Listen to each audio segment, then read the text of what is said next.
वक्त बिहार के उप मुख्यमंत्री सुशील मोदी जी हमारे साथ बने हुए हैं। सुशील जी बहुत स्वागत।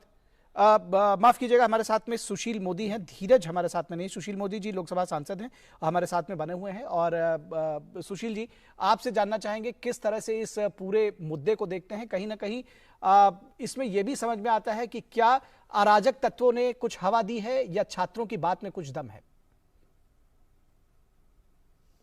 नहीं, देखिए, एक तो आज बिहार के अंदर जो बिहार बंद का कॉल आरजेडी, कांग्रेस आदि पार्टियों ने दिया था, उसमें कहीं भी कोई छात्र नहीं था जी। इन पार्टियों से जुड़े जो छात्र संगठन हैं, उनके जो मुट्ठी भर समर्थक हैं, वही झंडे लेकर सड़कों पर दिखाई पड़ रहे थे।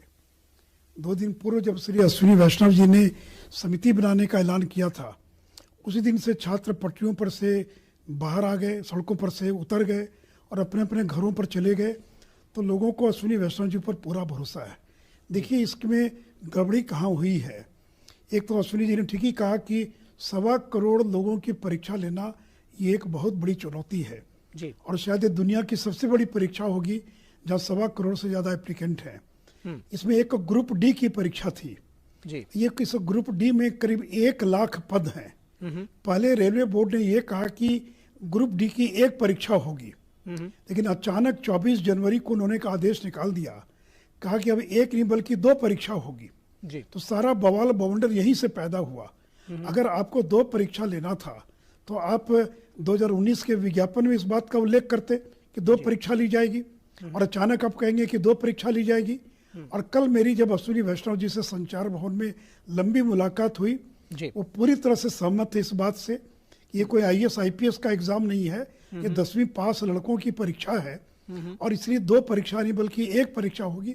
इस पर उन्होंने अपनी सहमति जाहिर की है। दूसरा मुद्दा NTPC को लेकर जी। इसमें करीब 35,000 पद हैं और केंद्र की सरकार ने और रेलवे ने ऐलान किया था कि जब पिछले साल 15 गुना रिजल्ट प्रकाशित किया गया था, इस बार 20 गुना रिजल्ट प्रकाशित किया जाएगा। लेकिन इसमें हुआ क्या है कि 5 लेवल के इसमें जो पद हैं वो 5 लेवल के पद हैं। अब अगर एक छात्र 3 अलग अलग पदों के लिए क्वालिफाई कर गया तो उसको 3 मान लिया गया।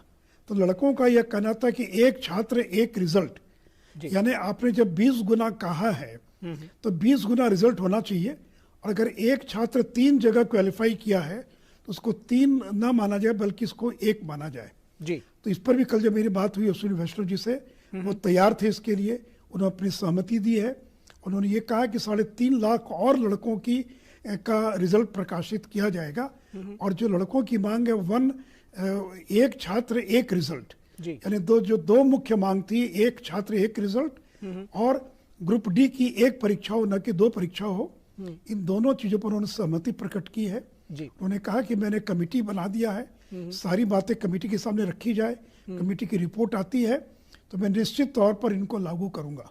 तो देखिए, लोगों को अश्विनी वैष्णव जी और रेलवे पर पूरा भरोसा है। और ये जो सारा भ्रम पैदा हुआ वो रेलवे बोर्ड के ने अगर समय पर अगर स्पष्टीकरण दे दिया होता तो शायद इतना भ्रम पैदा नहीं हुआ होता।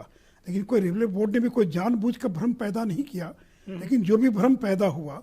और दूसरी बात कि देखिए, ये सारे बच्चे कोई अपराधी नहीं हैं, ये सारे 10वीं 11वीं के पढ़ने वाले छात्र हैं। ठीक बात है। और 2-2 3-3 साल से तैयारी कर रहे थे। कोविड के कारण परीक्षा में समय लग गया तो जो बच्चे 2 साल 3 साल से तैयारी कर रहे हैं और उनको अचानक लगे कि जो हुआ वो उचित नहीं हुआ है तो उत्तेजना में उनको सड़कों पर आ गए और कुछ घटनाएं घट गई। लेकिन मैं बिहार सरकार, रेलवे दोनों से अपील करूंगा, ये हमारे बच्चे हैं। अगर किसान आंदोलन के से जुड़े मामलों में किसानों के मुकदमे वापस हो सकते हैं तो इन बच्चों पर कोई दंडात्मक कार्रवाई नहीं होनी चाहिए, इन पर कोई भी दमनात्मक कार्रवाई नहीं होनी चाहिए। और जो शिक्षक हैं वो तो हमारे गुरु हैं, उन लोगों ने तो इनको रास्ता दिखाया, उन्होंने कोई हिंसा के लिए नहीं उकसाया। वो तो बता रहे थे कि रेलवे बोर्ड की परीक्षा में क्या क्या त्रुटियां हैं। और देखिए, एक अच्छी बात है कि किसी ने धांधली का आरोप नहीं लगाया है, किसी ने भ्रष्टाचार का आरोप नहीं लगाया है। अगर आरोप लगा तो यही आरोप लगा है कि जो निर्णय पहले हुआ था उसके अनुरूप परिणाम नहीं आया। ये भी एक बहुत बड़ी बात है कि आप 1.25 करोड़ लोगों की परीक्षा लें और कोई भ्रष्टाचार का आरोप न लगे और बहुत अच्छे तरह से परीक्षा हो जाए।